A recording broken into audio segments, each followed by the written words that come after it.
উম্মত চিনেন? আমরা কার উম্মত? মুহাম্মদুর রাসূলুল্লাহ সাল্লাল্লাহু আলাইহি ওয়াসাল্লামের উম্মত। উম্মত হিসাবে আমরা আরেকটু বেশি প্রিয় পাত্র। এই জন্য সমস্ত মানুষের উপরে, সমগ্র মানব জাতির উপরে হাত লাগছে আল্লাহর কুদরতি হাত একবার।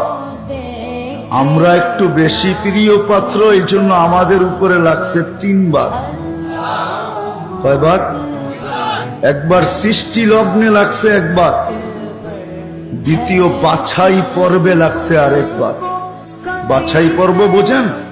আপনি সদিচ্ছায় উম্মতে মুহাম্মদী হয়ে আসেন না, আপনাকে বাছাই করে নিয়ে আসছেন। হুয়াজতাবাকুম, কোরআন বলে জাহিদু ফিল্লাহি হাক্কা জিহাদি, হুয়াজতাবাকুম।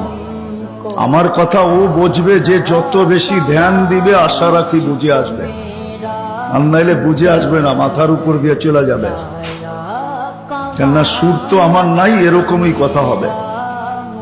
দ্বিতীয়বার হাত লাগছে বাছাই পড়বে। হুয়াজতাবাকুম ওমা জাআলা আলাইকুম ফিদ্দীনি মিন হারাজ। আল্লাহ বলে উম্মতে মুহাম্মাদি, দ্বিতীয়বার তোমাদের উপরে আমি কুদরতি হাত লাগাইছি বাছাই পড়বে। তোমাকে বাইছা, আমি তো বলি না জানি কত লক্ষ কোটি বাছাইয়ের পরে আমি যখন কুদরতি হাতে আসছি, তখন আল্লাহ বলছে তোকে উম্মতে মুহাম্মাদি বানাইলাম। দ্বিতীয় বাছাই পড়বে, তৃতীয় আল্লাহ আমাদের উপরে লেবেল লাগায় দিয়েছেন। লেবেল, কোম্পানির লেবেল আছে মাম, আল্লাহ আমাদের উপরে লেবেল লাগাইছেন। তৃতীয় কুনতুম খায়রা উম্মাহ, আমাদের সবার গায়ে লেবেল লাগানো আছে, তোমরা সর্বশ্রেষ্ঠ উম্মত।